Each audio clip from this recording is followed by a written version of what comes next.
Joining me now, our Fox All-Star panel, Chris Stirewalt, Fox News politics editor, Howie Kurtz, Fox News media analyst and host of Media Buzz, and Steve Hilton, host of The Next Revolution. Thank you all for being with me on this Friday night. Chris Stirewalt, let me start with you. Foreign trips for a president of the United States are always important and always high stakes. Where do you rank this one? This one could be huge.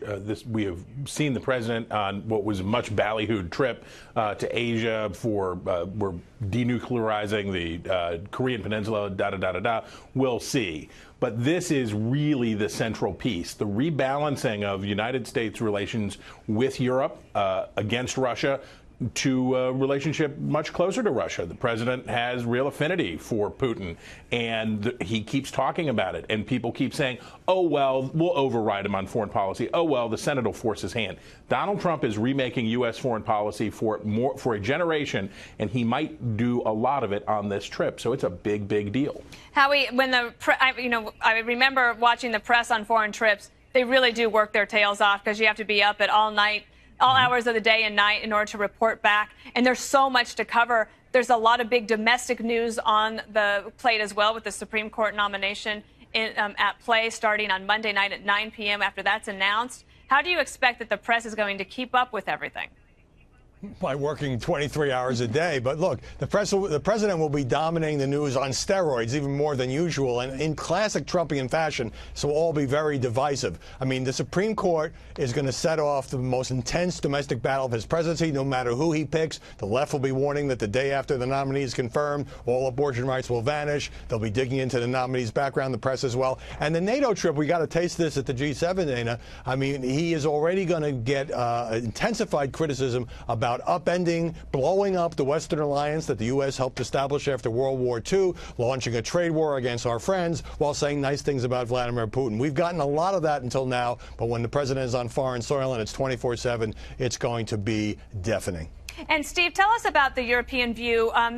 The president last year, there was a lot of trepidation going into that NATO summit. They thought, well, maybe he's not going to be supportive. But then they were pleasantly surprised that he spoke very favorably about NATO and its importance. And he said, you know, you're going to have to pony up like we are here in the United States. And many countries have started to do that. But there's no doubt that there's a lot of domestic problems in Europe, Italy, Germany in particular. How do you see this playing next week from that perspective?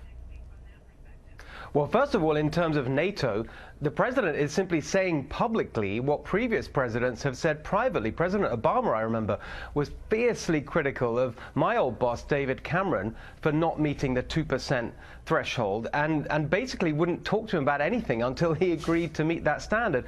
The president now is just saying publicly what's been said before. So I don't think they're surprised about it. And I don't think it's some kind of existential threat to the alliance. He's just looking for a fair deal. But the other thing to remember is that President Trump is actually really deeply unpopular in Europe. And there's no overlap, if you like, between the kind of populist voters in Europe, those who supported Brexit, and Trump supporters here. He's really unpopular across the board, and that makes it harder for European leaders to do deals with him and to be positive in their relationship, because their own electorates are so hostile to President Trump. Chris, then I don't think the president worries too much about being unpopular in Europe. But he also has this other issue of, the trade deals and the trade concerns and the tensions there that are also a part of this discussion this week. How do you think that he might be able to try to navigate that? And do you think he'll walk away with any positive news on trade and deals for both sides of this of the pond? Well, remember, when it comes to our traditional allies, with Trump, the worse the better. He likes it, and you heard his supporters cheering when he was at that mass rally that he had, when he is ripping on Europeans, because it's all part of his war on the elites and the effetes and the people who he says shouldn't be called the elites. So all of Western Europe, all of their fancy pants and tight jeans and little coffees, and you know what? They all stink. But you know who he does like? And he says, hey, but this Putin is really strong. This Putin is really tough. I like this guy. He is like me, and he is hard. These people are soft. So the worse, the better for Trump. The more they howl in Western Europe, the more they say you are unfair with your trade practices. He grins, and his supporters cheer, because it's another blow against the elites. Howie, what do you think about the president and media coverage on this trip? I mean, we've seen, no matter where he goes, the president dominates every single media cycle, so it doesn't necessarily matter if he's here or if he's over there.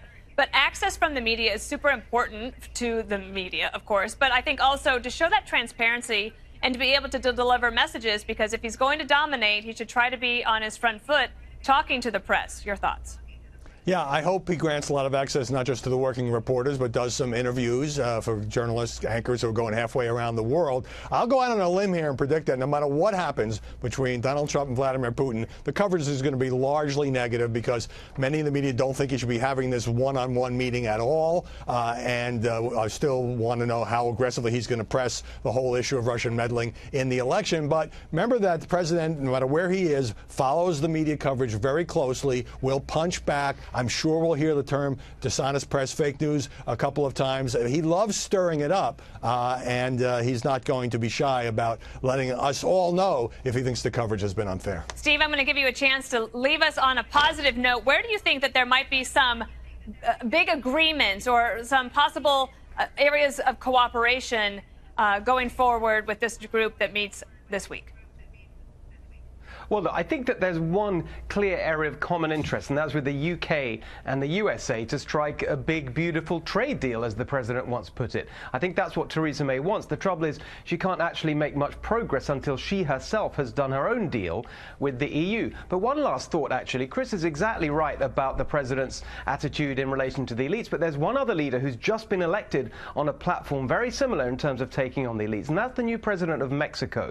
And I think one thing we should look at is that relationship. It seems to me that that could develop, the relationship between the new President Labrador and President Trump, into quite a good relationship that could mean really good news for what the president, our president, is trying to do at the border on immigration and on trade. That's something to watch, I think. All right, well, we'll leave it on that note. I loved having you all. Thank you so much. You bet. Thanks, Dana. Good to see you, Dana.